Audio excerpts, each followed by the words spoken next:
Hey guys, I'm here with Jesus. Would you like to introduce yourself? Hi, I'm Jesus. I'm from Houston, Texas. And you are an INTJ. Yes, minus T. So, I guess just to kind of start things off, how did you kind of get into MBTI? In all honesty, from my college buddies who told me about it, and they kept on telling me I was an INTJ. I was like, "What is that?" So they made me take a test. The first test was an INTJ, and then I took it more. I want to say 10 times after, and it confirmed I was an INTJ throughout. 7 out of 3 was the INTJ, so I was like INTJ. Um, Sorry, Fleur just came over, my cat. What what other types did you type as? INTP, but it was like very rare. Most of the time is, like I said, as I mentioned, it was mostly INTJ, minus C, minus C, minus C, and then minus A, INTP, minus A, and then INTJ kind of deal. Interesting. Yeah. Um, For me, so, it's oh, sorry. For me, it was mostly a confirmation. Just want to know kind of deal. yeah. No, I think that's cool. So did you, through that, did you kind of notice that you were interacting with people differently, or like you kind of got a different grasp on people, or what's kind of your experience? I would say more or less. Like I like I get. I understood more attention to detail kind of thing. So little subtle things they do either tick me off. I was like, okay, that's good. That's fine with me, kind of deal. So it's like one of those things. As I read the type, my personality type, I was like, okay, that kind of is in my range. Of kind of like planning all this, as you mentioned, is like as I we tried to do this whole thing. It's just kind of like back and forth kind of deal. I keep it briefly, straight to the point. Yeah, I do notice that INTJs have a tendency to get things straight to the point, which I really appreciate, because not every type is like that. And so, I guess, kind of, how would you describe your, I guess, background growing up, kind of how you were as a child, and as you got older? I want to say my background growing up, I grew up in an island, so it was pretty chill. Like a lot of my people from the island are super extroverted. I kind of developed my typing as I entered the mainland United States because people are like, I want to say antisocial and not straightforward compared to the people in my island who just get along. We just straightforward each other. We either don't like each other or like each other kind of deal. And then from here, like I said, as I entered the United States, it was more of a trying to understand or fit in to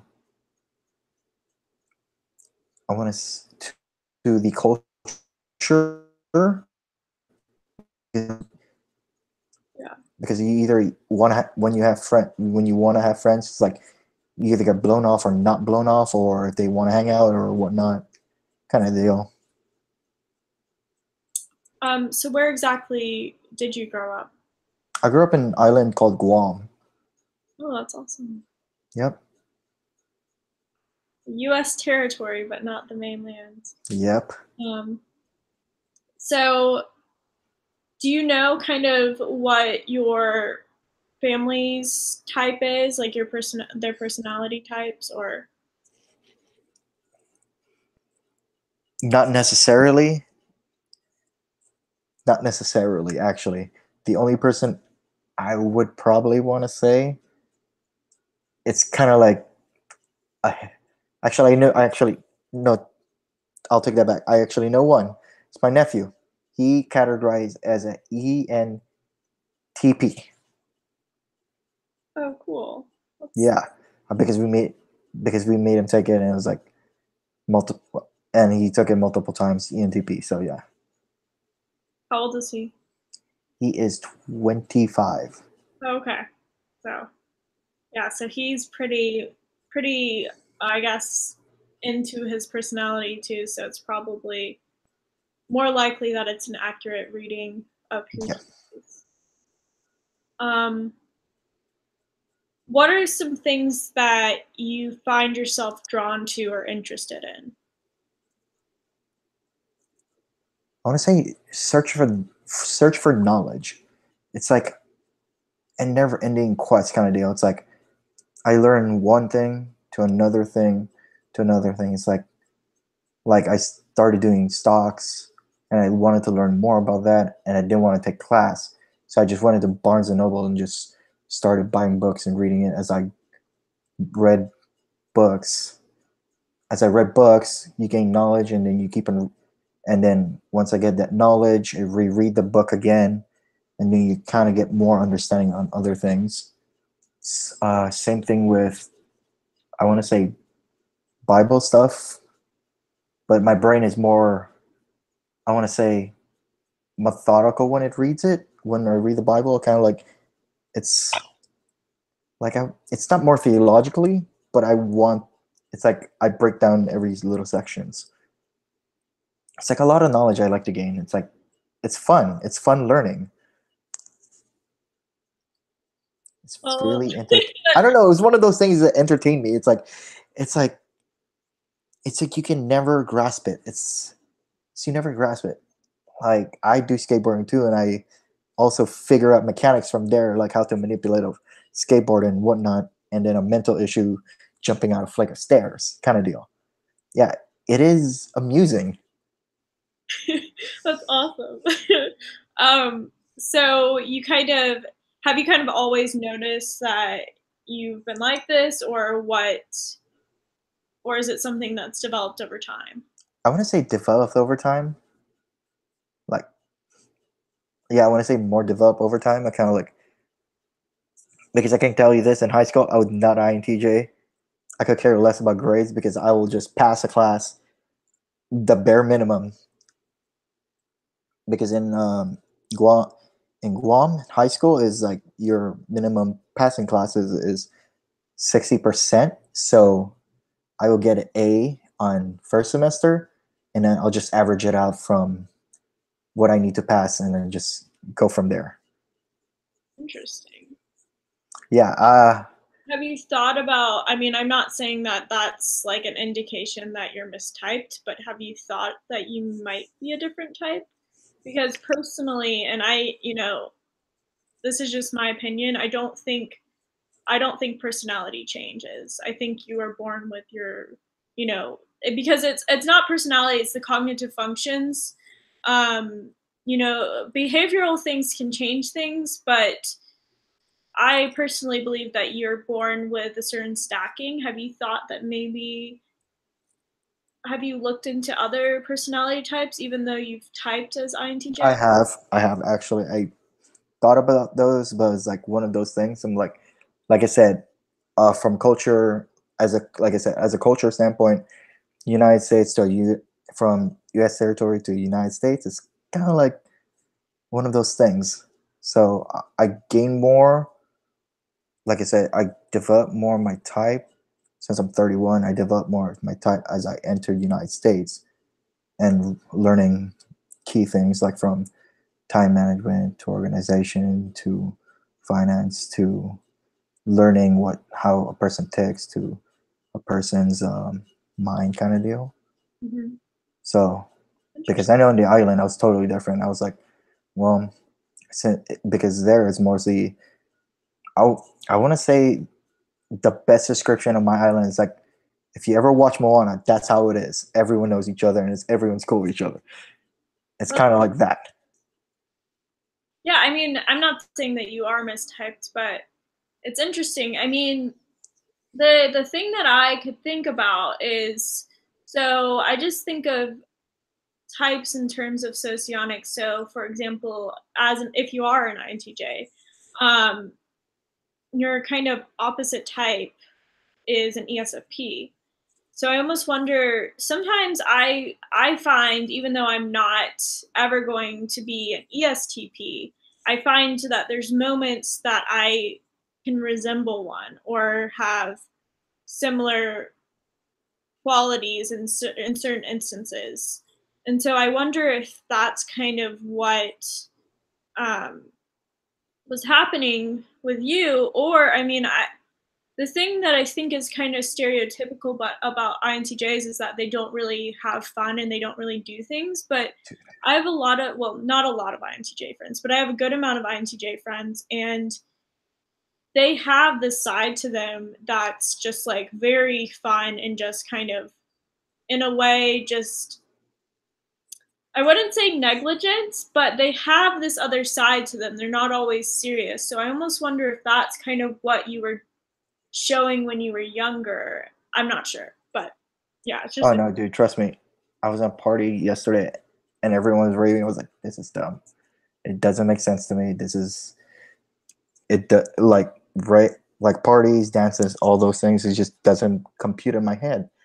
And my friends literally tell me, he's like, I like all those things, even emotions, don't compute in my head. I'm trying to figure it out. That's the reason I'm reading books to understand them. As weird as it sounds. yeah, yeah, it's interesting. Um, I mean, I would actually I would definitely think about your type. I mean, you very well could be an INTJ, but it's interesting the stuff that you've said so far. Um, yeah, I let's see. What kind of ambitions do you have in general? Like, what's kind of things, passions that you want to see through? I mean, my current one is probably retirement. That is my current one. Just trying to retire? Retire at an early age. I'm trying to do that by 45 or 50, by 45. Wow. Yeah, that is my thing. Because I'll admit this, I've done a lot of things, so it's like one of those barriers I already crossed. And it's like, I want to say it doesn't give me, I want to say a comforting and fun oriented thing. So it's like, well, I've done all the things what most people have done. I want to do my threshold where like I want to retire and just enjoy my life and just go to Barnes and Noble and just sit in a corner and read books for free. Maybe buy them if I do love them. um, what are some what other things do you want to do in your free time besides, I guess, acquiring knowledge? I want to say more one-on-one conversations with people on want to say on their on trying to put a word on their specialties, like for instance, like if they're engineers or whatnot or business, just learning from them. Because for me it's more like a growing aspect where I can learn more from them, maybe gain some, because they'll bring me into a their ethos and then I can learn certain things from them, little perks and whatnot. Yeah, I on my free time I eat out or I hang out with my friend individually. It's never in a group, it's always individual. Because for me it's more of a connection thing, and you can bear and you can actually listen to them as a person instead of a loud group where you can't even understand where everyone's going. There I could be more intimate. It's more like on a personal level where they're at and walking life and just kind of like do those things and guide them and show them how to like enjoy, but also make them, yeah, this is part of life, but also grow from it kind of deal. Yeah, I think, I mean, I think there's a lot of value with one-on-one conversations. I think sometimes, and not everybody thrives off of one-on-one conversations. Some people really do love being in a group, and they don't feel as comfortable. So that's very interesting. Um, what would you say your interaction is with your parents? As weird as it sounds, I'm not really close with them. More close with my mom's sister because she kind of raised me. So how she raised me was more like straightforward, like just get to the point kind of deal. So I kind of got all those things like just straight to the point instead of like explaining an elaborate thing. So I grew up with my aunt, just raised me, tell me to do these things, certain things, plan everything before we go anywhere, kind of those things. And I tell her what time I'll be home or whatnot. I'll be here, so, like those kind of aspects. I grew up with her. So, what kind of things do you typically do with friends and stuff? Let's see. With friends, I usually just hang out with them and talk about life in general, like what they want to do in the future, how's college, how's family life, if, are they striving to get better or worse or something like that. And we just have a cup of coffee and just talk about those things and then get to know them personally. Yeah, it'll take a longer, it's a longer road to understand a person as you first start to meet them. But I look at it, it's like, well, I look at this as a long term thing. So if I gain a friendship here, it's a plus because that way you can develop a trust foundation from there and then you can just be honest with each other. Yeah, I think I think in general, and this may be more of an INTJ thing than other types, but I think INTJs in general value honesty and they value loyalty, and I think really they prefer to be with kind of one on one and really get down into the souls of the person. Yeah. Um, so, what kind of inspired you or what kind of got you interested in like the stock market? I want to say the predicting aspects, and also the long term goal. Like you see, it's like almost like you see a normal stock that's like $5, possibly, and you could read the balance sheets and you could predict from there. As you predict from there, you can give a rough estimate. Oh, this can be possibly $30 or $50 along the line, and then share all those. You buy a bunch, and then maybe 9 months from now, 2 years from now, they're worth $50, and you probably can sell all those, and then you gain a bunch, kind of deal. Yeah. It's like the prediction aspect. It's like you could predict with all those situations without having any might have a downfall, but might have a downfall because of some people's emotions. I just look at it as like I look at it as like, oh, it's not a problem. It's gonna go up, kind of deal. I read the balance sheet. It's gonna be perfect, and I know what's a company about, and so I'm like, I read everything before I buy it. So I'm like, okay, I know what this company is doing. I know what their aspects is, and I know what they're catering to. People might look at it, oh yeah, it's terrible, but I look at it, it's like it's gonna be amazing. So I'm gonna sell it. Gonna I bought it at a certain price, and I have a good, and I really can predict what and what or the highest value can be, and then I'll just sell it pop there. Well, I think that takes a certain kind of mind to be able to think about those kind of things because I feel like for me, I really want to get into doing that kind of stuff, but it's not something that I'm really, drawn to. But I find it very interesting when people are drawn to making those predictions, especially in the stock market, Yeah. especially the way you went about it. That's really cool. Um, I'm kind of looking at the comments of this video so far, and I'm not going to say who, but someone's kind of upset that I even questioned your type. And I hope you don't think that I'm like trying Oh to no, you're good. in a mean way. I think it's good to question your type because I don't think the test always is the best. Um, And I also understand where I mean, I could put it in a different perspective. We kind of just talked about this today, so we personally don't know each other. So you can go off what you have learned, and I already know my personality type, so I'm not just judging in that aspect. So it's kind of like a, oh, let's do an interview kind of deal. Let's see how it goes. So exactly. it's kind of like that issue.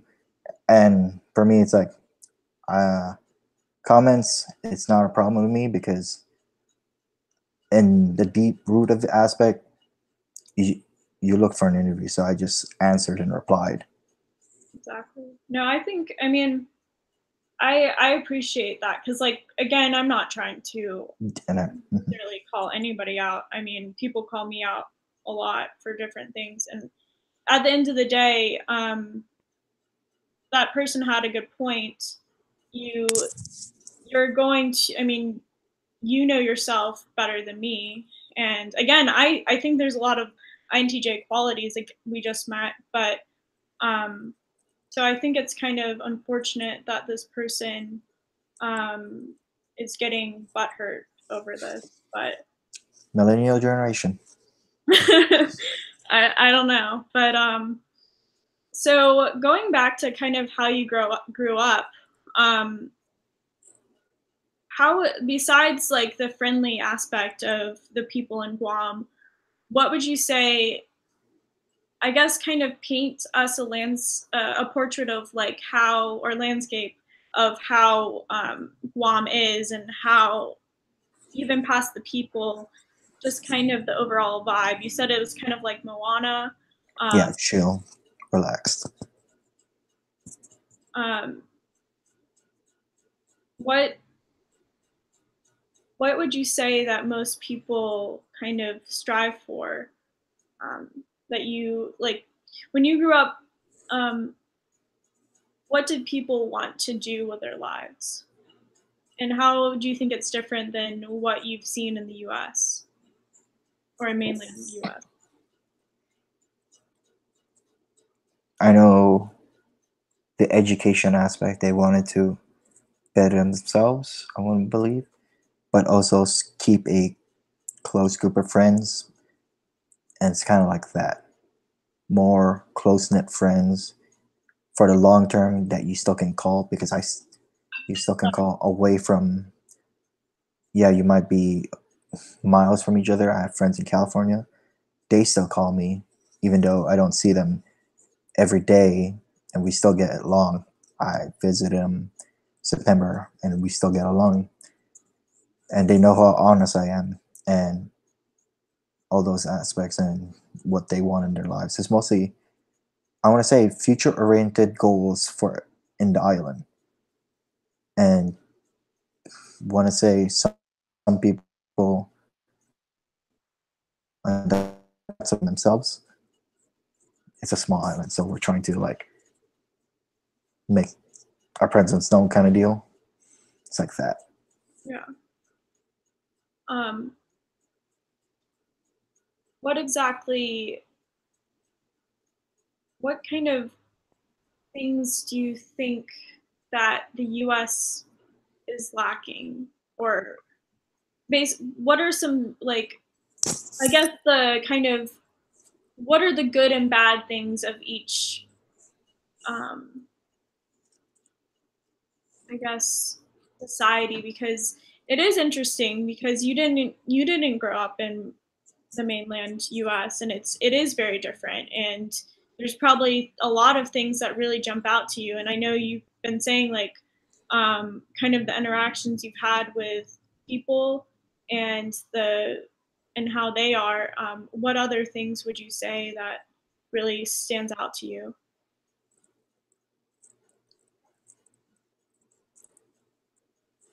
I want to say the vibe of everyone where they want to do something with you but they don't. It's more like an honesty level aspect. I want to say the honesty aspect is like the biggest thing because like I mentioned in my island, everyone was just straight honest. There's no way you're gonna get butthurt. From parents to grandparents to older, younger generation, they'll either tell you or they'll straight up tell you you either want to fight them now or you're not gonna fight them or be friends from them. Here it's more like it's complicated, kind of like they want to be honest but they don't want to be honest, where it's like I don't want to hurt this guy's feelings or this person's feelings, and it's like I still want to be friends but I don't want to be friends with them, kind of deal.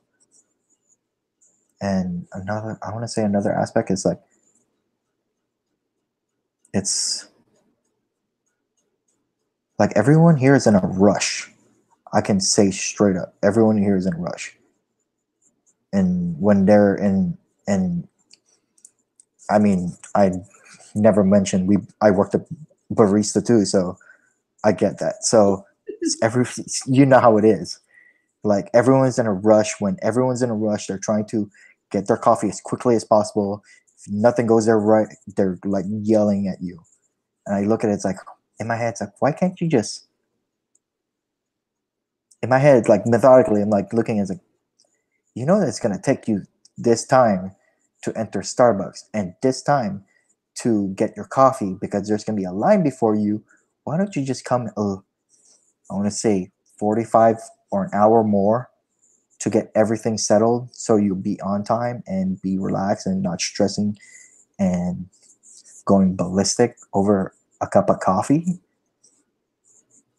It's like that aspect. It's like everyone's always in a rush, and I don't comprehend that because I'm like, it's so avoidable. It's so avoidable that you could do simple things to get your day started. Yeah, if they only planned better. No, I understand that. So did you work at I Starbucks? am still working at Starbucks. Oh, you It's still work. great. Ooh, so you have the inside scoop. Yes, it's great. Yeah, I think it would be interesting to make a video about working at Starbucks because I think people don't realize how much.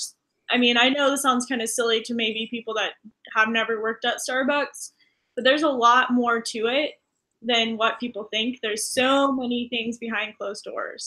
Yeah, I'm telling you. Yeah. Yes, Um, yeah. I guess this is kind of interesting. I didn't think it was going to make this turn, but what's kind of like your craziest Starbucks experience you've had so far? I want to say that unicorn frappuccino. The unicorn frappuccino is just basically mango flavored frappuccino with a lot of food coloring. So everyone was going crazy over it. And I'm like, I literally tell them every day, it's just mango. Calm down. Just calm down. With a lot of food coloring. It's just mango. Just don't worry about it. Just mango flavored pumps with a lot of food coloring. It looks aesthetics pleasing for your eye, but it's just mango. So calm down. It's like one of those things. I'm like, I don't understand. You look at the social media, it's like, oh, this is the greatest thing ever, and like everyone's going crazy, like a trending thing, and it's like you could just ask, like, what does it taste like? In closed doors, and you know how it is, and you're like, in your head, it's like, it's the dumbest thing. It's just a simple mango flavored thing, or something like that, or some weird flavor, like current, like let's see, we had the witch's brew, and I told everyone, "Do you like fruity pebbles?" And half of them was like, "Yeah." Then you'll like this, and they bought it, and oh my god, it does taste like Fruity Pebbles. It's like, yes, it does taste like Fruity Pebbles. I told you, either that or orange sickle, either one. Yeah, and then it had the weird chia seeds, right? Yeah, That was so weird. I didn't try it, but did you like it? I mean, I sampled it, and I kid you not, as I sampled it, I was like, oh, tastes like Fruity Pebbles. From there on, I kept on making that drink because it tastes like Fruity Pebbles, and because I love Fruity Pebbles. Well, I mean, to each their own. I mean, I didn't try it. Exactly. But yeah. I like Fruity Pebbles too. I kind of I wish I did now, but yeah, people are very interesting about their coffee. Um, I have noticed that a lot of introverted types tend to gravitate. Like, I think a lot of baristas in general are introverted, and I might be wrong about this. I do find that there's like a chunk of like really extroverted people, especially at Starbucks, because I think you know this, but Starbucks is very much like they have a standard for everything, and you have to act a certain way. Yeah. What? Um, Oh, sorry. Go ahead. yeah. In my Starbucks store, every good chunk of us are introverted, but we have to be extroverted just because to make the customer happy. Some customers is like, oh, why you're not smiling? It's like, I'm like looking at the clock. It's like 5 in the morning. You just got here. Just calm down. We're like you. We didn't have your coffee yet, so just calm down. Just calm down. Yeah, they. I feel like at Starbucks they just think that you should be like this all the time, and every single thing you're Yeah. like pleading and like Yeah, let's have fun. Starbucks, yeah. Coffee. let me spray the doors and clean the doors. Yeah, exactly. It's funny, but it's like, no, that's not me. Yeah. I'm like, hey guys, what's up? Here you go, bro. Do you think it been kind of tough to like push yourself to be like that at times, or are you able Oh, to kind of figure oh, it extremely, extremely. Because you get regulars, but you don't. You get regulars, but it's like one of those things. You see them as a regular basis, but you don't really get to know them because they're like, hey guys, later kind of deal. It's like they just, like I said, as regular, you see regular customers in your bucks all the time, but it's not like a personal thing. You just hang out with them. I know, I know one of our baristas, kid you not, hangs out with several of our regular customers, and he's just like, yeah, we hang out, and it's like one of those things. Is like, why would you hang out with them outside work? out? That sounds like me at Starbucks. Have you gotten anybody like that? Have you gotten any creepy people towards you? Yes, actually, we have several people. We have. It's interesting, but we just like, hey, here's your coffee. Later. Some people are like me when I'm on calling out names. Here you go, coffee for so and so, and they ask me, he's like, "Where's my sandwich?" It'll be right out, man. Just give it a second. My favorite is when Just people. with brick face. Go ahead. Yeah, I still say it with a brick face. Like, here you go, man. Like, you'll see me with my like INTJ glare and like, here you go, man. Here's your coffee, and I will yell out, "Coffee for so and so." Here you go, man. And they're like, "Where's my food?" It's like, "Ma'am, just give it a second. It'll be right up. I'm going back to work, okay?" Kind of deal. Yeah. Um. Yeah. People are interesting.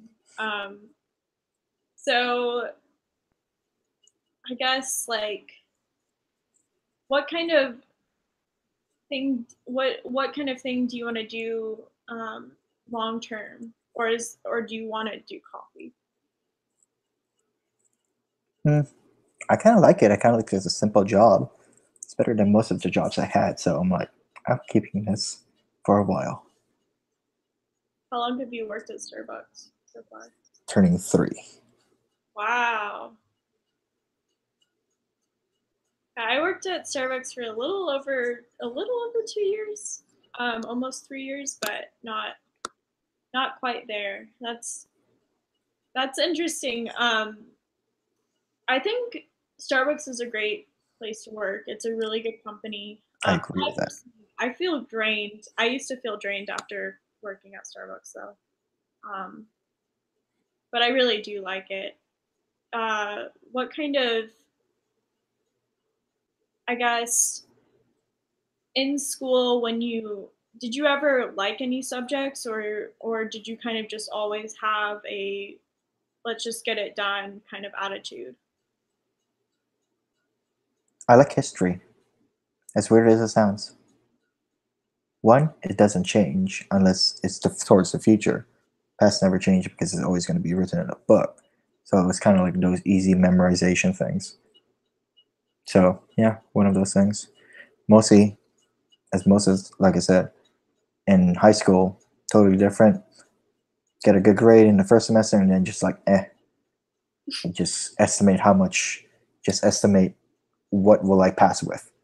Yeah. Sorry. I have it on you, so I have to walk over here because I put something in the oven earlier and I forgot about it. So Oh no. probably should take that out. Oh no. Burning cookies. No, not cookies. So I guess we're in my kitchen now, which people can't see. What would you say while you guys see the trash environment? You're good, dude. You're good. What would you say is your favorite aspect of life in general? Like, what kind of things do you really like about being a human being? Oh, that's easy. The learning aspects. You learn something new every day, either from a person or a knowledge you can gain later on. Yeah. Or become wiser, I would totally say. It's like one of those things. Straight up. It's so easy to learn because we have a lot of information, and then you got bookstores. You can literally you can sit down and just read free books. I just hope Barnes and Noble doesn't hear this because they'll start charging for person reading a book. I actually think that. Whoa! Oh my gosh! I like tripped. I actually think that Barnes and Noble knows that people do that. Like I'm pretty sure they do, and they're okay with it. If it's a good book, I'll buy a good book, man. But If it's a good book, I will straight up buy that book. yeah, I think that's. I mean, I think that's a. When you really like something, I think it's good to have. I personally, I'm kind of like that as well. I don't really buy too many books, but I like to read. Um, I'm very specific about the books that I have because I don't really like stuff. I like to kind of minimize the stuff I have around me. So if I buy a book, it's typically something that I really love. Um, I, what what kind of do you look for in a person, as far as like romantically? I just want a straight up honest person. Like we can just easily communicate. Like easily communicate from her life, what's her goals, and then if you could make those goals even better. Just more communication, or because I guarantee if it's emotions, it's like a big question mark in my forehead, or like a thought bubble of question marks when they talk about emotions, all that, because I don't understand them. As I mentioned, like I have a lot of friends who are like emotions. Like when they talk about emotions, if you ever meet them or know them, they'll be like crying or something like that, and I'm like, I look at them as like, dude, you'll be fine. Just calm down. You don't have to make a scene because like I said, my brain is like one of those things. Is like, it's I want to say programmed to think, okay, does this you didn't go here just for a reason. You do this and all that, this and that. It's methodical. You're not just gonna be homeless or something like that. I'll give a brief story. A friend of mine found out they're about to be homeless and about to get kicked out, and they were crying in a restaurant we were in. As I was looking at my phone, I looked up because it just suddenly got dead silence.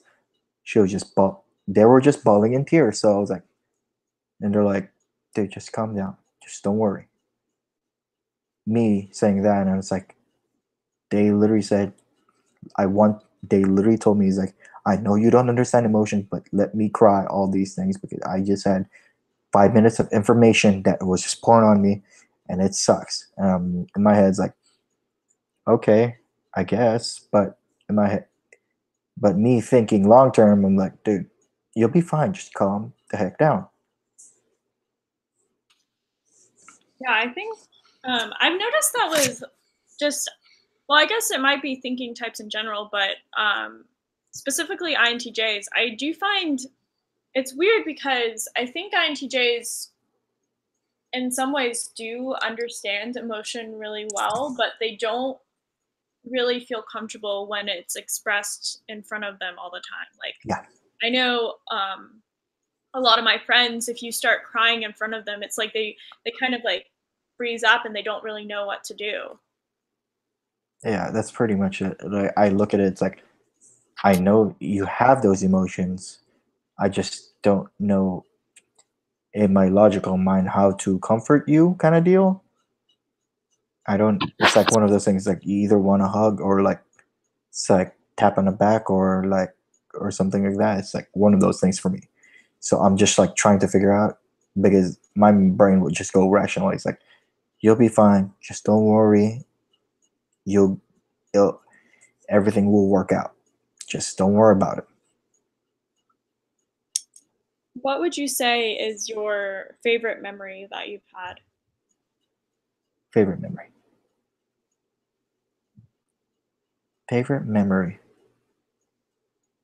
I had. Let's see.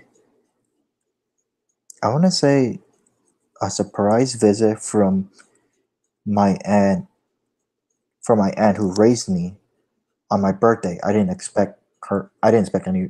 I didn't expect her to arrive or anything. It was a surprise visit. She went from Guam and visited me here on the day of my birthday. It was like one of those sentimental things. It's like, dude, thank you. I don't want anything. I just want you to be here. And it's like one of those. Uh, I want to say sentimental values because it's like you raised me and I know you and you know me, so it's like I want to say a good bond we had, and I really truly cherish that because I don't know, I'm not well with my siblings or parents because we didn't grow up with each other, but me and her grew up with each other, so it's like it's that sentimental.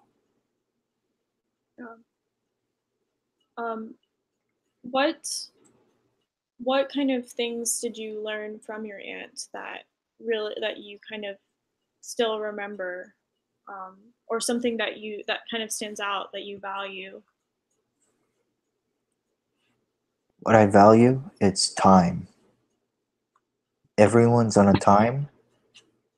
It's always best to honor one person's time. That's why I was trying to honor yours, kind of deal, because I know you have another interview after this. So yeah, like a person's time is the most valuable thing. Well, you shouldn't feel too bad. I actually ended up doing the interview before you, I'm okay with that. so I actually already did the interview. So, um, but I do appreciate that. I think that's a good I guess, way to look at life because really, I think that's very philosophical because the only thing we really can't you can't really give back to people is their time. Um, where everybody is going to die at some point. Hmm. So yeah. Yeah, I value time, man. Like one of those things is for me, I value time. If I'm gonna hang out with a person, I'll literally plan out my day and just hang out with them, and everything stops. Like I will, yeah, I have my phone, but it's on airplane mode. I'm just hanging out with that person. My time is for that person only. It's that thing.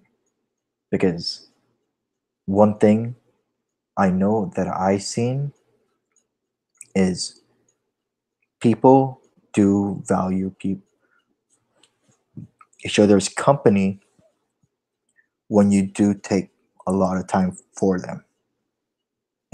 As I mentioned, it builds a trust where you become friends and they can honor you as well you honor them.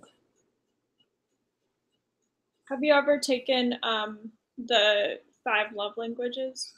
I have actually. I'm going is your first one quality time? Yes, it is.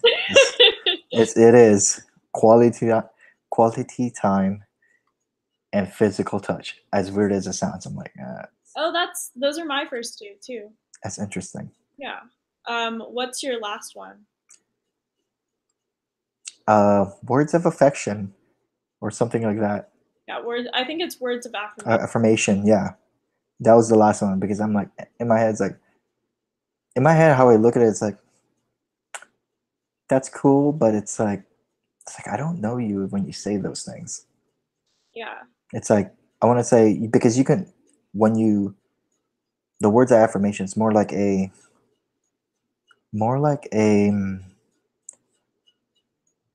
like two-faced thing where you kind of it's kind of like it's good to hear, but you don't know if it's generally from their heart compared to time and physical touch where time is like you guys value that and they value each other kind of deal, and then physical touch is like you're kind of getting comforted with that because not only you're on their time schedule but also you're actually getting, I want to say, in a good emotional aspect from that.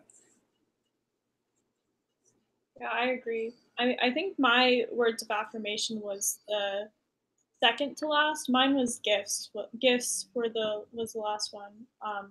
Mine was my second last was gifts actually. That's interesting. So we have acts of service in the middle. Hmm. Yeah, I when it comes to words of affirmation, I've said this before, but like I just don't it it doesn't like you were kind of saying is it's sometimes comes off as insincere. I mean, Yeah. I do appreciate it. But I much rather be around someone and yeah, I really my sister always described me as a very touchy feely person. I used to just touch I mean not in a weird way, but I would Yeah, just yeah. like touch people. Like as I have my dog and cat right here. But um what kind of things what kind of things do you um, want to teach like the future generation? To to value time, but also do it in a sincere way where it's not like you're two facing a person. Because I've seen a lot of people who do time and they don't they value they do their time and it's like, oh, okay, it's whatever kind of deal. It's more like not a kind of a relationship way, more like I'm taking from you and I'm getting whatever you have. And I want to say the aspect of time in a relationship where we can, I want to say, give back to those people, but also encourage them into an aspect where they can grow from, and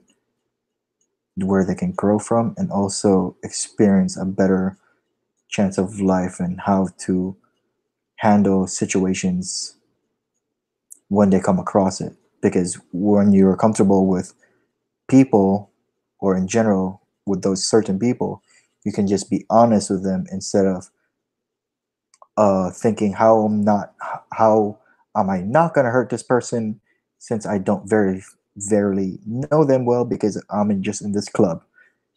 Because as you get to know them, it gets easier to be open with them, because you, like I said, you develop a trust with that individual or group of people. When you have that, it makes it easier to literally get things done, because it's usually when things don't get done, it's by miscommunication or people don't know each other. I think those are very wise words as my dog and cat play with one another. Sorry. Oh, you're good. I think you're onto something. I think that's so true, and I've noticed that really about, it's something to be said about the U.S. in general is, and I mean any country has this, but it's like those fake friendships or those fake, Yeah. kind of in the one-sided friendship thing that I've talked about before on my channel, but like it's it's like it's like what's the point? What's the point in having these like kind of for show relationships? Yeah. Um, if you could travel back in time to any time period, where would you go and why? I would I would travel travel back back to to 2012 2012 before before I I went to went to San San Houston, Houston. because I could what's that called? Let's see. I could reverse like certain friendships that didn't give me any value, or certain things, or they didn't honor me, kind of deal. So I would travel back to that time and just literally go to Sam Houston instead of going back to a community college, because I literally poured out a lot of time in community college for a certain a lot of certain people, and then I didn't get the value that I have. I kind of like I was a different person, so it's like that. Like my time was more wasted on those people than on other things. It's interesting. I mean, if you what exactly are kind of signs that you've seen with people that you kind of stuff that you've learned over the years from those time wasters and the people that have this, maybe what are the red flags, I guess, for those type of people that you found? Red flags, nothing was getting done. That was the red flags. Nothing is getting done. It a lot of things weren't planned out, especially when we did trips. Yeah, especially when we did trips, there was a lot of things that were planned out. We planned for this, and then certain people was like, "Oh, just gonna jump the ship and let's hopefully this works," kind of deal. It's like one of those things, and I'm like in my head, it's like, dude. And I look at it, it's like, dude, you guys are turning adults, and you expect that the world is gonna revolve around you. That's not reasonable, because the world does not revolve around you, and the world will spit you out as quickly as you can enter it, and you're either going to get hurt, or you can't even recover from it. kind of those things, and I noticed those things. But me looking at it a future, like a future standpoint, it's like long term, I could see a lot of value in these people if they get their stuff right. So it's one of those things. And I'll admit this, I have seen I've seen people I'm really close to are thriving, straight up thriving. Like I took time for a person there. One of the guys took time for him. Literally, we broke bread together. So it's like literally he slept at my house. I slept at his house. We knew his parent. I knew his parents and everything. He wasn't close with his dad until I told him, I was like, dude, why don't you just put on your big boy pants and be close to your dad and just respect him. I guarantee you, a good things will come out of that. As interesting enough, I can't believe he listened. He did listen to me because I was just straightforward to him. It fixed up his relationship with his dad. His dad is paying his full college tuition, and he's in like a nursing program or something like that, medical field program, and it's really expensive. So, and from there, his life kind of developed in a good pace compared to most people who are just like, oh yeah, we're friends and kind of deal. Yeah, it really developed. It made him more successful in the long run, and I saw that, and I I truly honor and value that made me he valued my friendship, and we took time for each other. That's really awesome. Yeah, because I mean, not a. I think everybody's experienced this where they have friends that, for whatever reason, and it's not always to do with the other with, let's say you, but they just don't always listen, even when maybe the advice you have is would fit them well, because it seems like the advice you gave your friend really worked in his favor. Um, Mhm.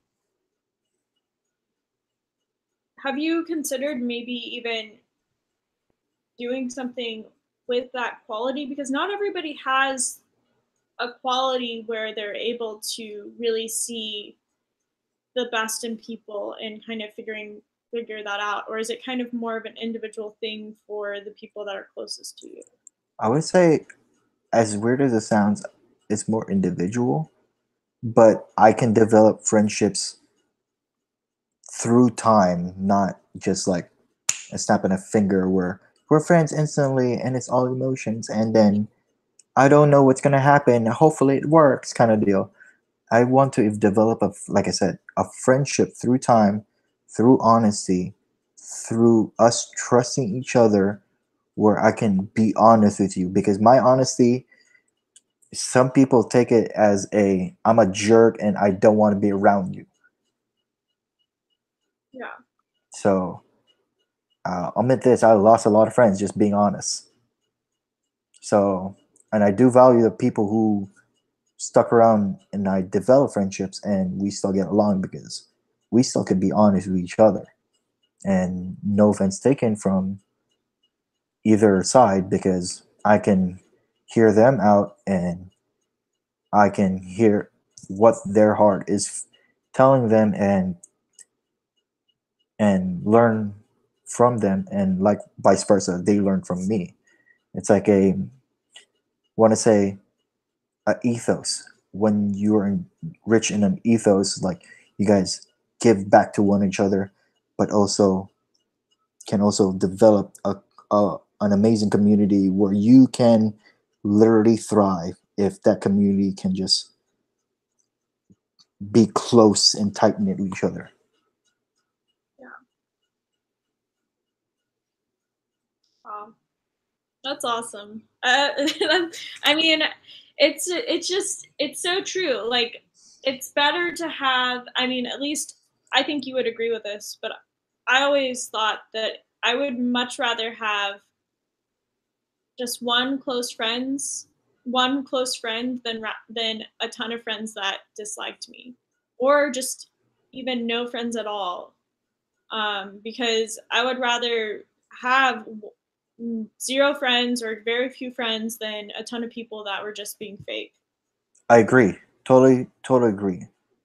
And for me, it's like one of those things. It's distasteful. It's really distasteful. Like to have those fake friends is like you look at them as like I don't know if I want to hang out with you. It's like you don't like how honest I am, and you're just gonna be fake about it. And if I'm honest to you, you get butthurt, and then you'll spread something about me you don't want to hear, or you heard, or whatnot. And I can tell you that it's like what you mentioned in your video.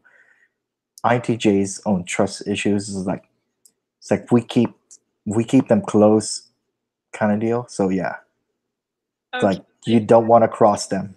keep your You don't want to cross us. And it's true. You don't want to cross us. When you cross it, it's one of those things. It's like it can be detrimental to your well-being, and you probably won't thrive. I mean, there is an individual, I've talked about this before in my biggest regret video, but there's an individual that's an INTJ that we were friends, and it was something where um, he kind of told me that he liked me, and I didn't respond very well to it, in the sense that I was just kind of a jerk. Mm-hmm. And it was just not like, it was primarily my fault, the beginning of this kind of drama or whatever. Yeah. But then after that, it was like I was like the devil, and he made it his mission, and he still to this day brings me up. And this is like, well, maybe not as much now, but there was a point where any conversation that he would have with people, I was brought up as like this evil person. And yeah, so I've been on that side of things with INTJs, but Yeah. We try not, personally, I try not to, because I kind of want to see good people, and hopefully they learn as they grow, kind of deal. But it's one of those things. If you want to make me push your button, do not cross me, kind of deal. exactly. Let's see if there's I wonder if there's any questions for you so far in the chat. I'm okay with that. Okay. Have you looked at the chat? No, I'm literally directly on our thing. Oh, okay. Let's see.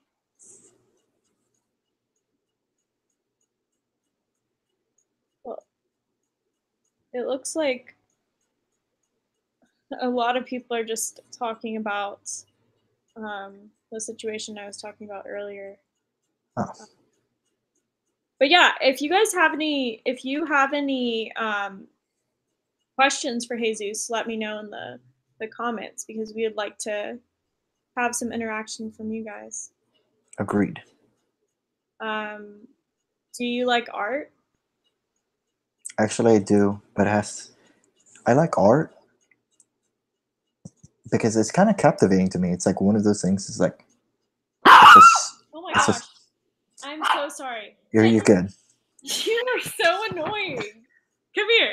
Come here, little poodle. Why are you so annoying? Huh? I want attention. Why are you annoying? Yeah, he is. I mean, I am pretty certain that, again, he's a dog, but I am pretty certain that he's an ESFP. He's a very, very, he's always on kind of personality, but do you just hear the noises and you have to bark? Okay, sorry, go ahead, go on. Oh, dang, I lost my chain of thought. Sorry. You were talking about art. Okay, art, I look at it, it's one of those things.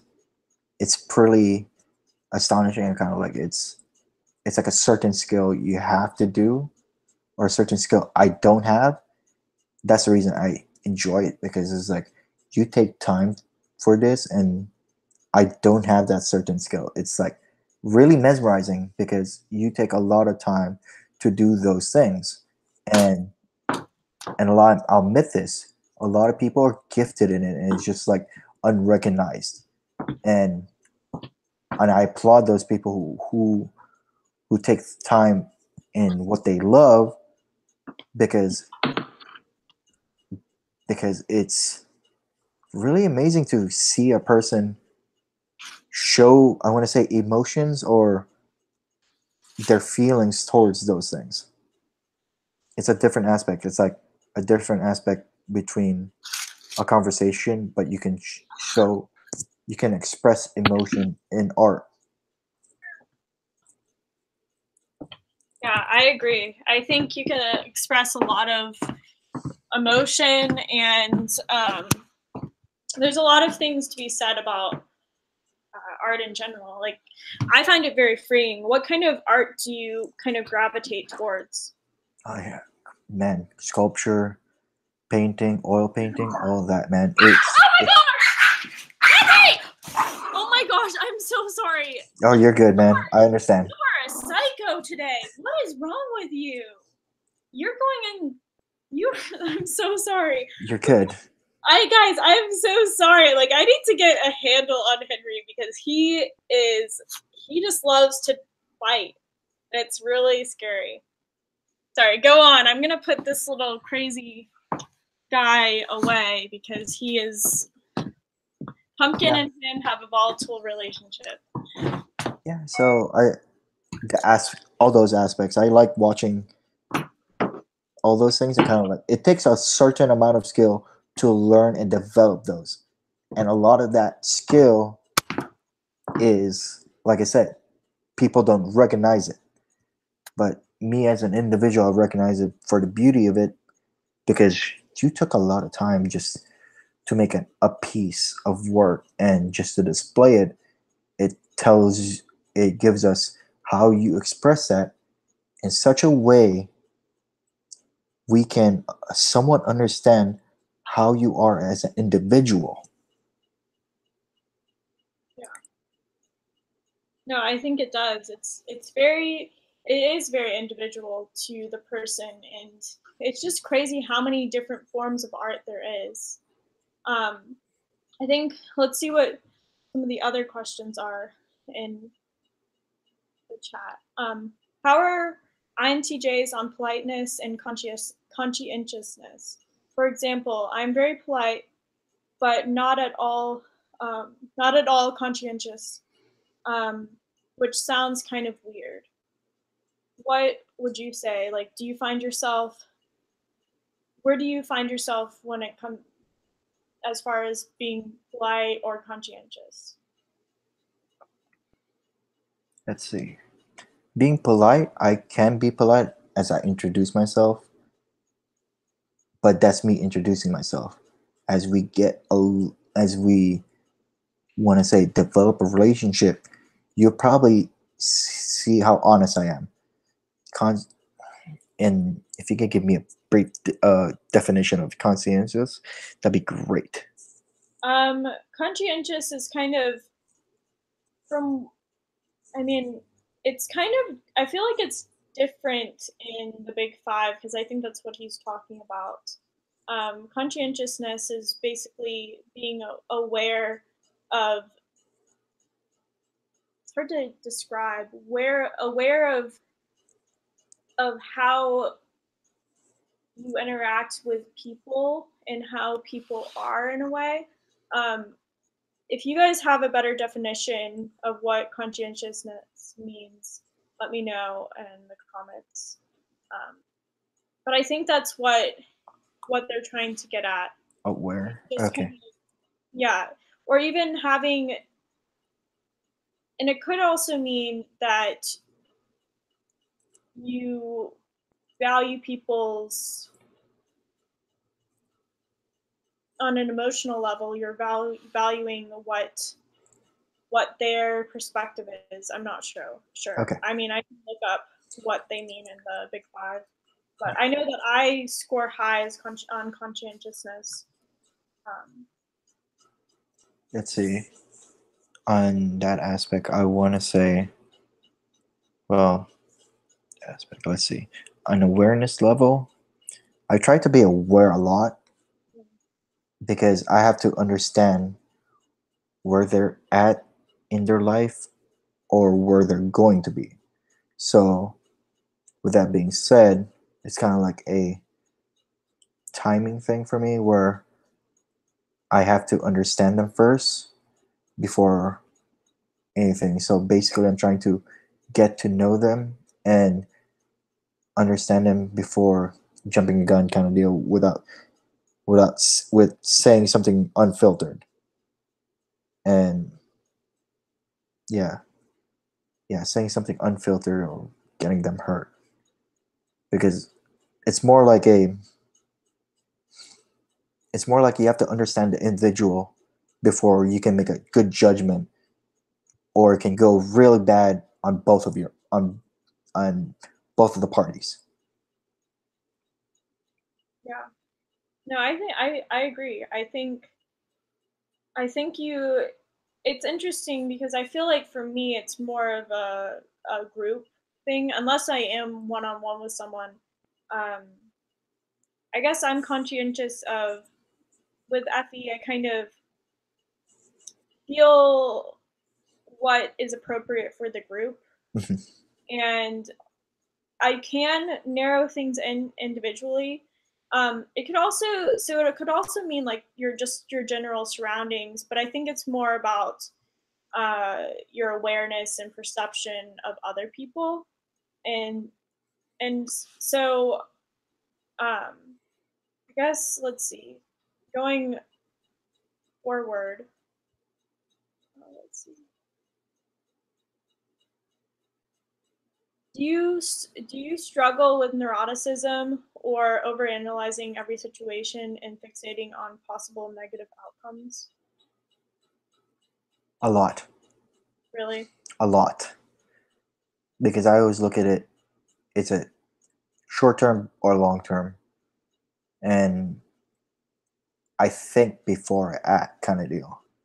Because, like I said, certain situations can be horrific or can be great. It just depends on a person or people or types of group or ethos of people or community. It can affect. So I have to think before I act. If I don't like them, I will just like instantly jerk. So most of the time, I think before I do anything of sort of the manner because it's more easy, I would say, to avoid the issue than start the issue. Yeah. Yeah. It's interesting. I think a lot of INTJs are really good at this.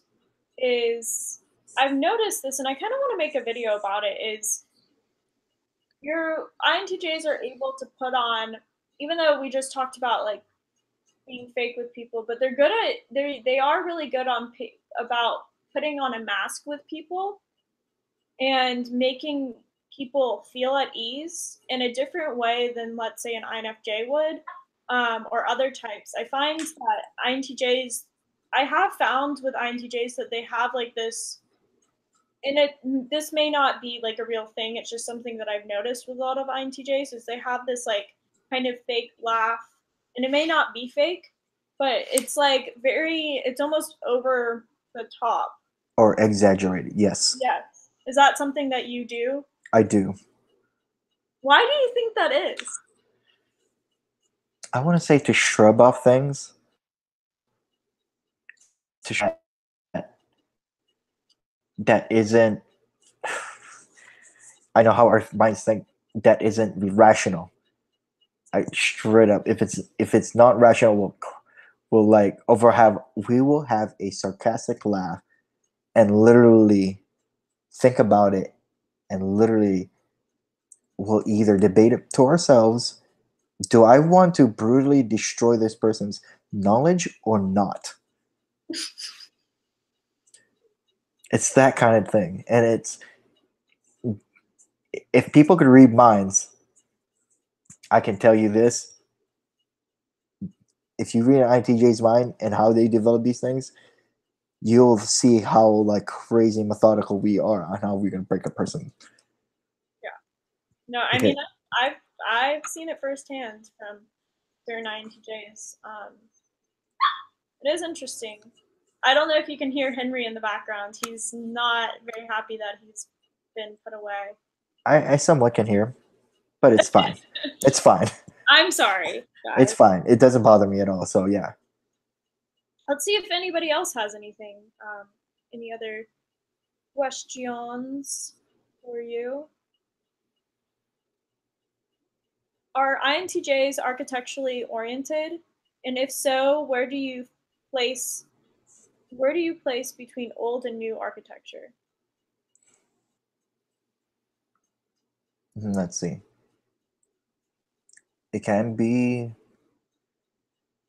Let's see. Architectural. Let's see. New and old. It can be a mix of both. It just depends on if it works or not. It's like one of those things. Will it work?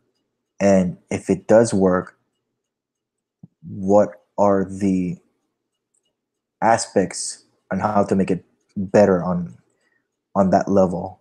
Or like an old way, how can we strive to make the structure reinforced so we can keep this piece what people still want to have as an old architectural landscape or building whatnot. It's like how can we make it safer and all those things, and how can we make it refined so it won't be a safety issue in a long term run and have to deal with a bunch of things. And it can go both ways for new and old. It's like how can we make it more efficient and quickly as possible? More on efficiency than aesthetically. And if you have a thing for like a mind of an artist, it could be you probably put both those things and then create something. I'm pretty sure spectacular. I've seen several people have like crazy minds and put in both really, and they could debunk me on a lot of things. Yeah.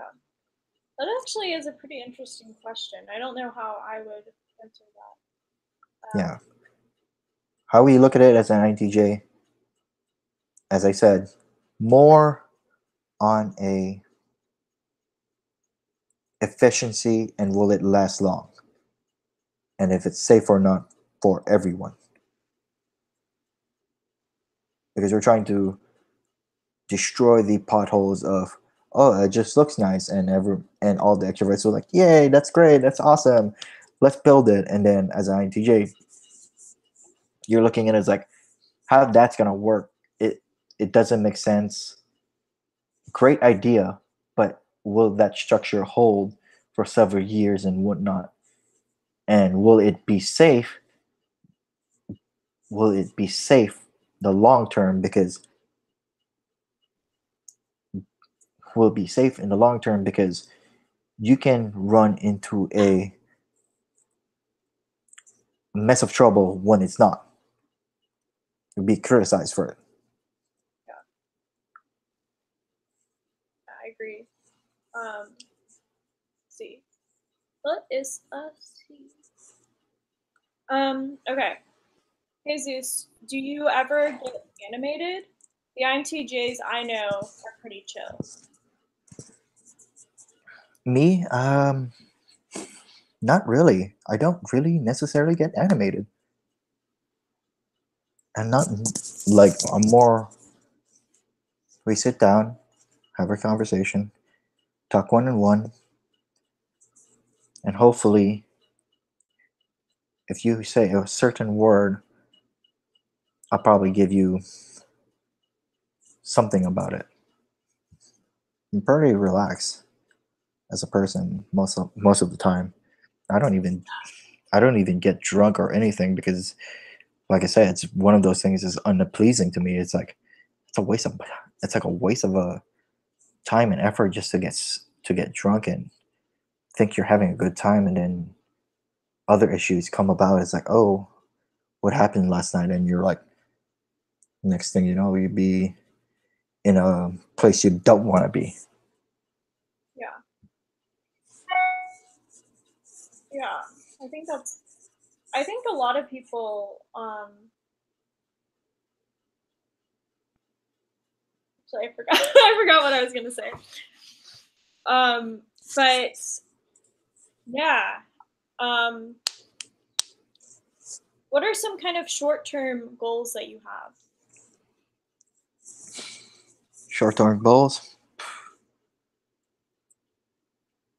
Short-term goals. If I could get a girl who actually is honest, that'd be great.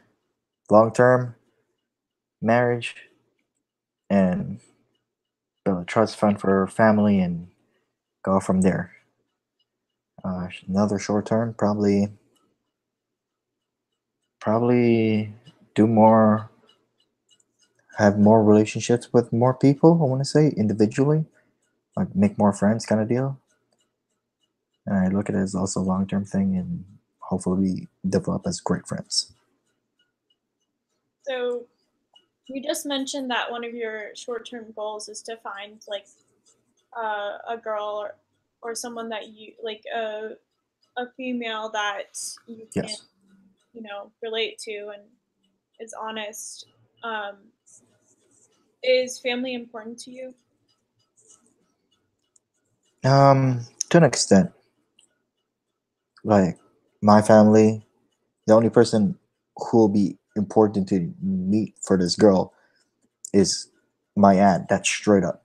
That's the most important person she has to meet. Other than that, it's like whatever. So, what about like your future?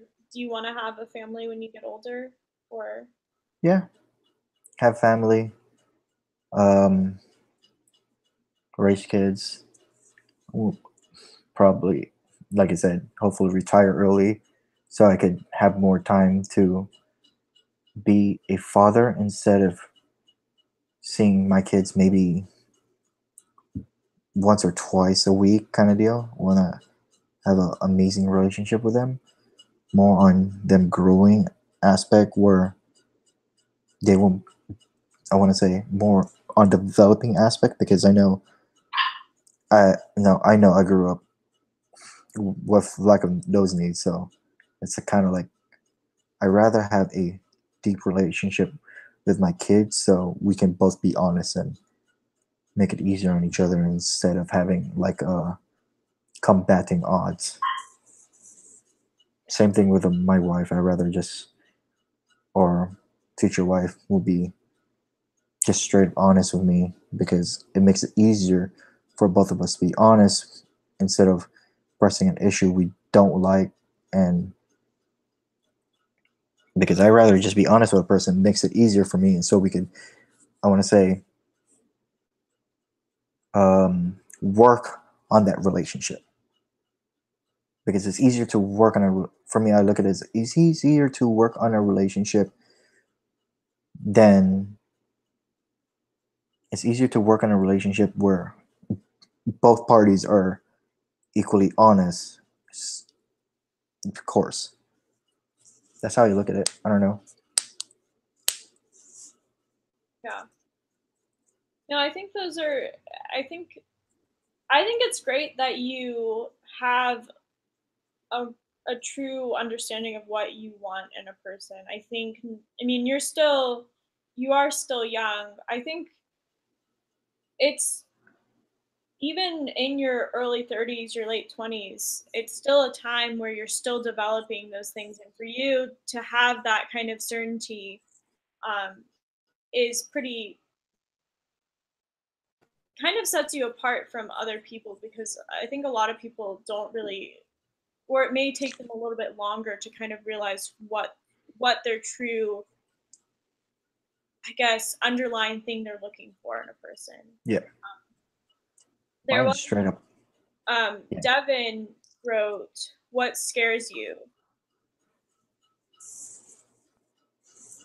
What scares me?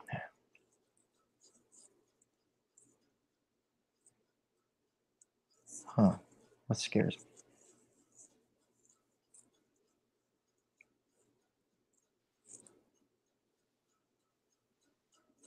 What scares me? Let's.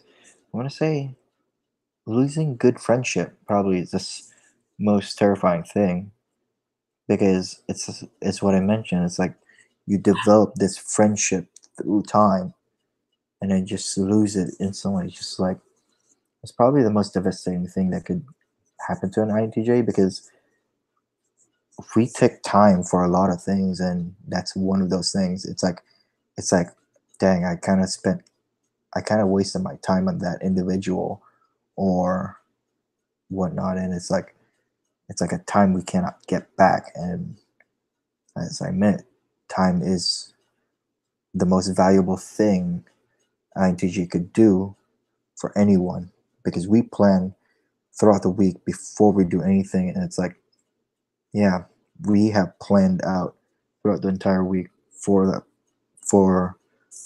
work to individual to from dusk to dawn kind of deal. So time and losing friendship that took a lot of time because one of those things is like you cannot gain that back and you cannot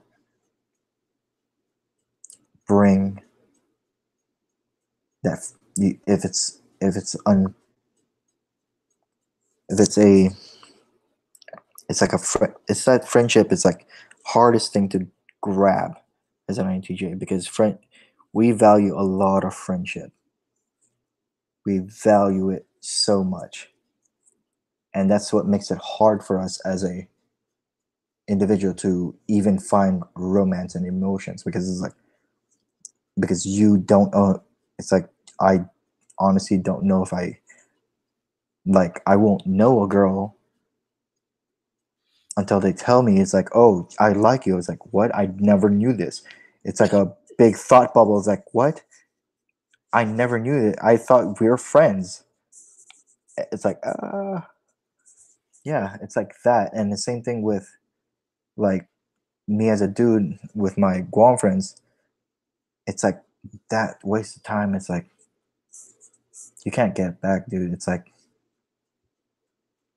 because you kind of like develop your friendship, your personality, your individualism from them, and all those things. And not only that,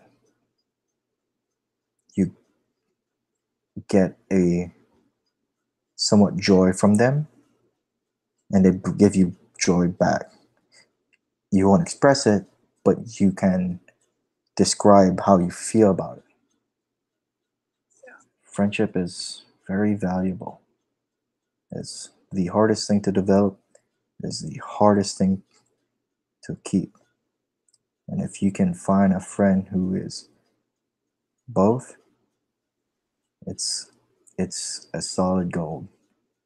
It's solid gold. No, I think you're dead on that one.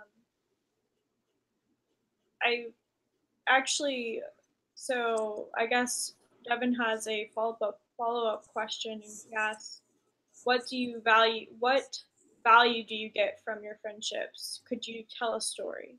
I know you already told the story about your friends that you told him to have a better relate or actually reach out to his father, and that was, that's a very inspiring story. What other is there? Do you have any other stories Man, that? I have a bunch. It's a bunch. Okay, well, just go ahead. I like Man, hearing these kind of things.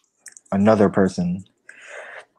Um, they didn't know what they're doing in their life, so I reached out to them and developed a friendship and just took time. They're also having family issues, and I told them, it's like, yeah, you might look at this now, but if you look at it in a place you're comforting and joy, because you know who you are as an individual, and I can guarantee you, you have those desires in your heart, and if you do this, it will develop in an amazing place. Right now, they are they're part of a leadership in a nonprofit organization, and also getting their degree, and it developed in a really long term thing, because this individual didn't know what they wanted to do. I just kept on telling them, dude, you know who you are, who you want to be. It's just a matter of time. Yeah, it sucks. You want it now, but I look at it. I'm just looking at it as like, dude, just don't worry about it and just keep pressing on, kind of deal. It's like one of those things, and they're in, like I said, leadership, nonprofit organization. They're about to get their degree, and it's quite amazing. It's like first of her family, first of their family to graduate and do this.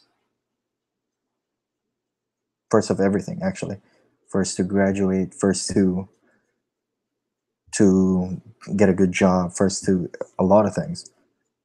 It's like those little things you have to just get out of them. And as an INTJ, you just see those certain qualities when you hang out with a person. You can just kind of bring it out, and that's one story. And another story, man. There's a bunch. What other story? Current friend right now, actually. We're still hanging out. It's kind of cool. Person. I kid you not, I did not like this kid for one reason. He was an emo kid. Like the style and everything, I was like, it's so distasteful. But I knew my gut. Guarantee, get them out of that mindset. They're actually in a business degree right now, and they're doing well. They're about to finish the bachelor's and whatnot. It's pretty spectacular to see them develop from a goth looking person who didn't know what they wanted in their life to see them develop into a business person and grow. And then a buddy of mine who skateboards, um, it's like one of those things. It's like the thing about skateboarding that I truly appreciate is the aspect of falling so much, because through falling you learn how to pick yourself back up and bring yourself into a situation where you can pick yourself back up and keep on pressing forward. And I learned that I learned that from skateboarding, because I'd done it. You get injuries along the way, but you will learn how to develop like that no quit attitude and press forward and look at your goals as an individual. And yeah, it's one of those things. Same thing with my nephew. Like, he didn't know what he wanted until I told him, I was like, dude, just go to college and let's see what you want from there. I know it might be different. It's a whole new ball game. It's not like high school. And I told him it's not going to be high school. You literally have to study your butt off, and he kind of is now in a good place. He's married, actually, before his uncle. He's married before his uncle. It's kind of interesting. Well, I mean, you guys are not that far apart. No, we're not. Yeah. So did you kind of see your nephew more as like as a friend versus, like, was it more of a peer situation, or was it, or like a little bit of like an older brother, but I don't know. Or did you see him, or did you kind of view your nephew as your nephew and you were his uncle? I want to say peer because we kind of grew up in the same age. So you can, when you grow up in almost like almost same age range, you develop certain things you like. So he liked this certain thing, I like that certain thing, and we just kind of bonded from there. I mean, it's one of those things. It's like it took time. Like it took time. So yeah, it just takes a lot of time to develop relationships for an INTJ. It's just, yeah, you might not look at it right now as a big deal, but when we take a lot of time for a person, we want to see you benefit and grow into an amazing person out there, because we'll see it. It's like, wow, this person was not like that, and look at them now. It's like, it's it's astonishing. I think even with just introvert intuition as like our primary functions, we just have a tendency to look towards Of the future. towards the future, towards really long-term goals, because I know a lot of my friends who are extroverted, man, they always think of like, let's, what is the now kind of deal. And it's like my in my head, it's like, I don't understand that notion, because it's like, what are you going to do in the now instead of the future? Because everything that you do is for future oriented goals. And it's just the weirdest thing, like, where people try to do that, like, the now. And it's like, if you are focused on the now, like, where will it get you in the future long term, and develop you as a person? because because if you're oriented now, your mentality will be destroyed as the future holds, and you're not expecting what you want. Yeah, I agree. I mean, there is, but there is value in kind of seeing in the present moment. It's just so, especially like before getting into to typology, I can understand like having this kind of fascination with people that don't think future, like in the future, they just think in the present. And it's something that until I really studied the cognitive functions and really studied the personality types, I was able to realize, there's value in people that do that, but it is kind of a gift that we have, and that's the ability to really not worry so much about how things look in the present. We're able to see that things we kind of have, we're able to see this vision of the future and not be obstructed by the details. I agree. I totally agree with you. Um, we've been talking for quite a while so far. We've been talking for exactly 97 minutes. That's what it says on YouTube. That's Um, cool, dude. yeah. That's So I say it's pretty amazing. yeah, I think so too. And I am feeling hungry though, so I do want to end soon. But I think before we go, um, if you have any questions for me, or if there's any other questions in the chat, I don't see any right now. But if people, do you guys have any questions for Jesus? Um, but yeah, or if you just want to talk about something. Um, No, not necessarily. I mean, like I said, I like your channel. It's one of those interesting things, and it's it's kind of like, you give it a good aspect on each personality and your personality, so uh, it's enjoyable. It's really enjoyable. You give it a understanding towards the viewers, to understand types, your personality type, and how it is you as an individual, and how you are on your surrounding. It's quite, I like it. I mean, I wish people more watched it more, because it's really good. Oh, thank you. I mean, I was not expecting you to say that. But yeah, have you ever thought about making a YouTube channel? No, not my thing. A lot of Not my thing. It's a lot of work. And Yeah. I like I said, I give any YouTuber respect for taking a lot of time for that, because that's a lot of time and dedication on editing videos and thinking of on topics, because I personally can't. Not my thing. Well, I mean, as you probably know from a lot of my latest videos, I don't really edit too much. I mean, in the future it will be more edited, but I kind of just come up with topics that I'm thinking about that day. Um, oh, here we are. Any tips for living for the future when someone naturally doesn't think more than a few days in the future? It's not very helpful for studying in college. Interesting. So, Uh, Go ahead. so I guess this person, I'm curious, Billy, what is your type, or what personality type do you think you are?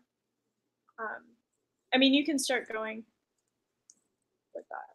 I just want to know that as well. Let's see. Are they trying to say they're not for the future and only for now kind of deal? I think, I mean, I might have read that question. Or is it for another individual and they're trying to sway them into the future goal oriented type? Okay. Billy's an INTP, so are you talking are you talking about yourself, or are you talking about someone else? Just to kind of, yeah, because I mean, I think the advice is a bit different. Personally, I would ask the same question of, Yeah. yeah. Let's see what they say, or he says.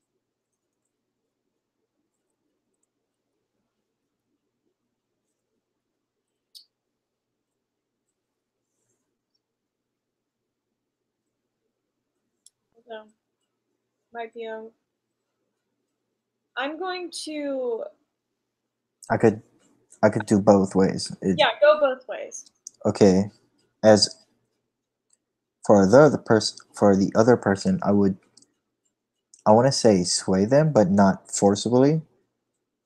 More kind of consent way, like, hey, this thing needs to be done, kind of deal. It's better to be long-term goals, or I want to say just individually. If you're gonna talk to a person, just say, just give facts and information about long-term ideas. It makes it easier, because that way they can see what you're talking about in they could see what you're talking about in in the outside perspective, so it can develop a easier route for them to understand, because most people, when you give them a easier route to understand instead of kind of pushing it and they won't understand, it's like why I kind of it's like, why would I do that? It's better to give an sorry individual understanding, so it'll be easier for both parties. That's what I say. And then for you, I want to say, if you're gonna do that, if you're trying to, instead of looking at the future now, will just look at it this way: will this benefit me towards the future? Because if it doesn't benefit, this might make me happy, or benefit me right now. Will this benefit me in the future? If it doesn't, I would say change your mentality into such a way. You have to just change your mentality, because if your mentality is not a goal oriented person, it can have its cause and effect for short term and long term. If you have a goal oriented for short term, you could probably pick in the middle. It's like, it's good for now, it could be later, and it could be for future, and make it towards make it towards you make it man make it for you as an individual to benefit yourself and whatnot. And long term goal, you me as a long-term goal thinker, it's always good for the future, because if I'm just getting this, I will get a specific item or whatever for myself right now, and I look at it long term to develop it and benefit me for quite a while. And for the other individual, if I was in a relationship with, because it's easier to plan ahead than trying to scramble and stress myself on the short term. Because I know me, just looking outside perspective, people who don't plan long term, the short term effect does happen, and it does stress them out because they're trying to scramble everywhere, trying to get everything into effect. And as a long term thinker, you're just looking at piece by piece and building a foundation to make it easier for you as an individual, and then you'll be in the end goal quickly and safely and stress free. Yeah. Yeah, I think so I looked at the comments and he is talking about himself. Um it is interesting because it is hard for, like, I can see how both of us, because we have an I, as our dominant function, our first function, it's hard to just like kind of see this, like we only see this tunnel, or mostly we see this tunnel, and it's weird to think in a extroverted intuition standpoint, because extroverted intuition, although it is an intuitive function, they are they are more present than introverted intuitors, because they're thinking about so many different things. They're not so much concerned with necessary outcomes, and sometimes even extrovert intuition intuitors don't, they get stuck in these little, they get stuck in their life.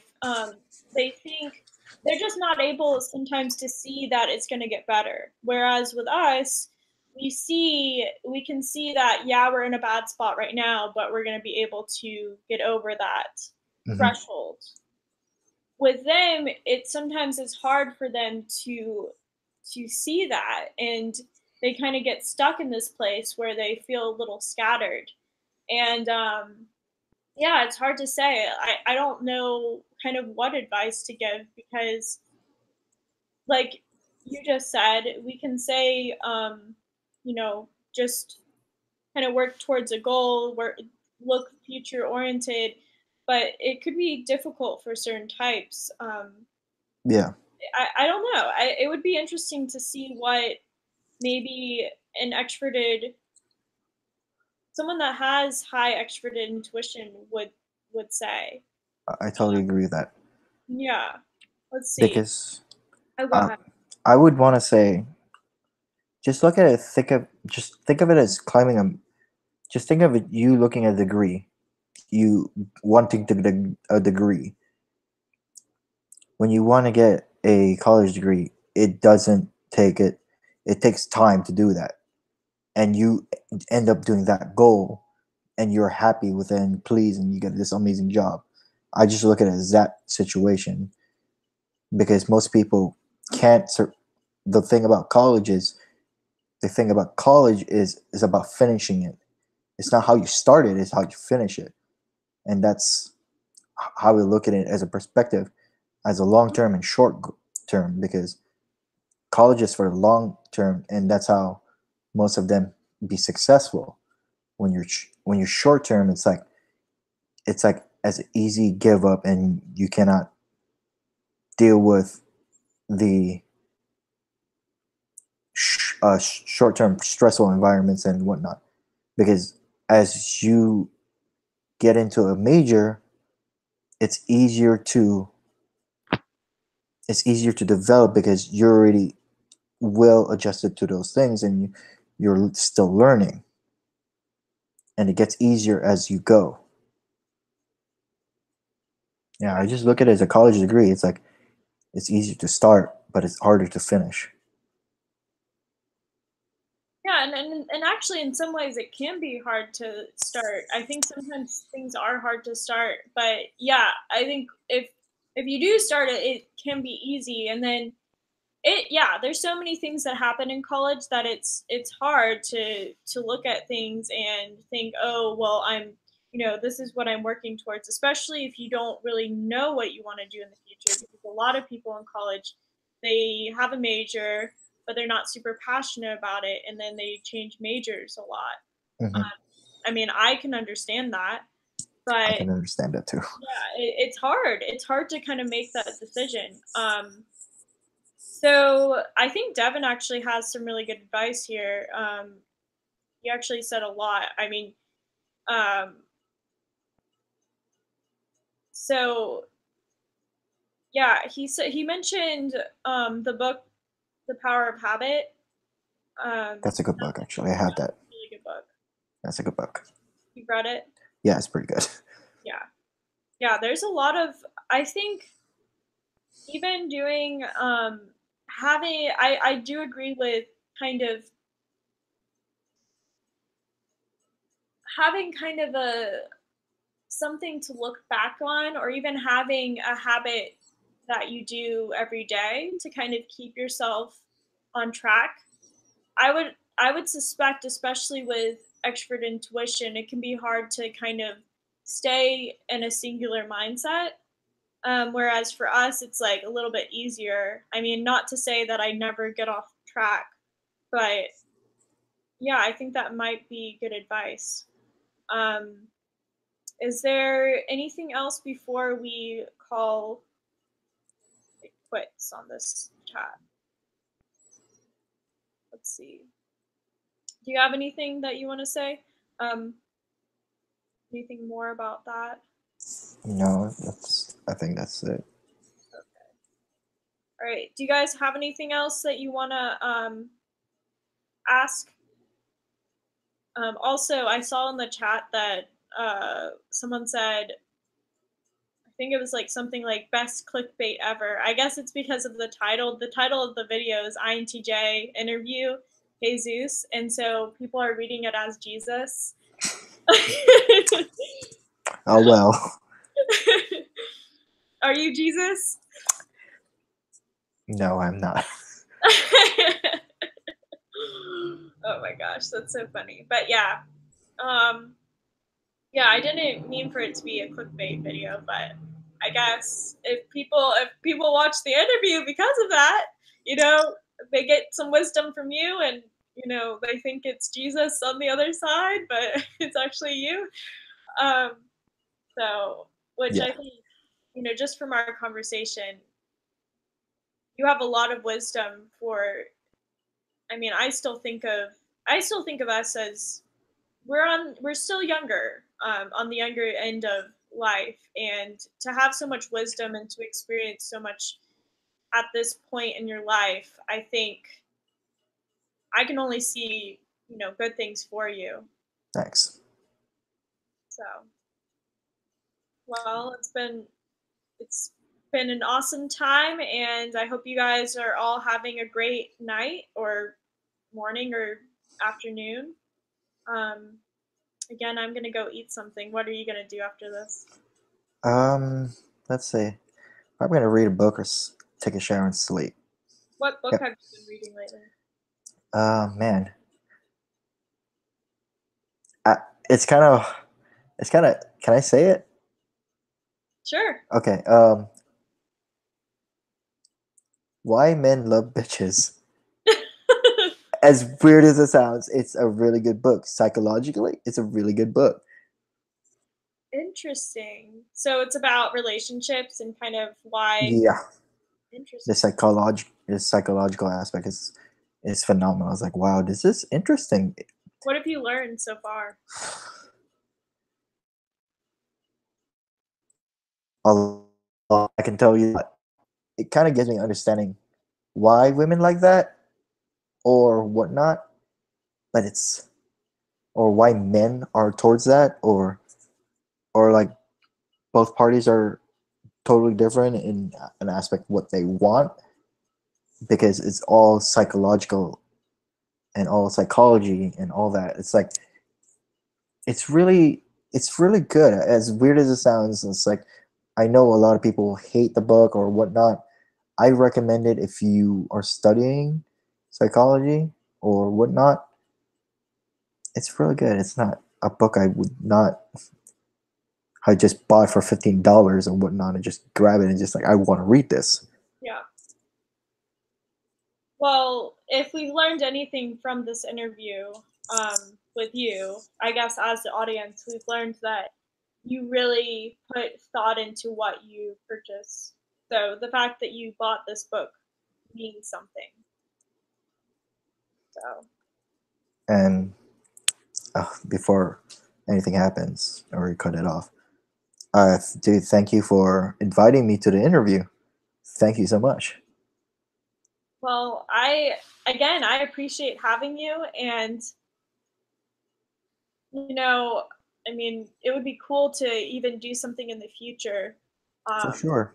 Yeah. So, do you want me to plug your Instagram, or do you want to plug your Instagram? You can plug my Instagram. It's fine. There's nothing on it other than Funko Pops and random stuff, but it's just a basic Instagram. Isn't your Instagram isn't it Figgy? The Figgy with 2 Y's. So I'm gonna put it in the description box, so you guys should follow. But yeah, so I think yeah, I when I'm hungry, it's like my stomach, I'm just like I Empty. forget that I'm hungry sometimes, and then when I remember, it's like, ah, I need to eat some food. But yeah, so Yeah. I hope you guys are doing amazing. So, and again, it's been a pleasure, Jesus, and I hope you have an awesome life, and I hope to talk to you sooner than later. Of course. All right. Bye, guys.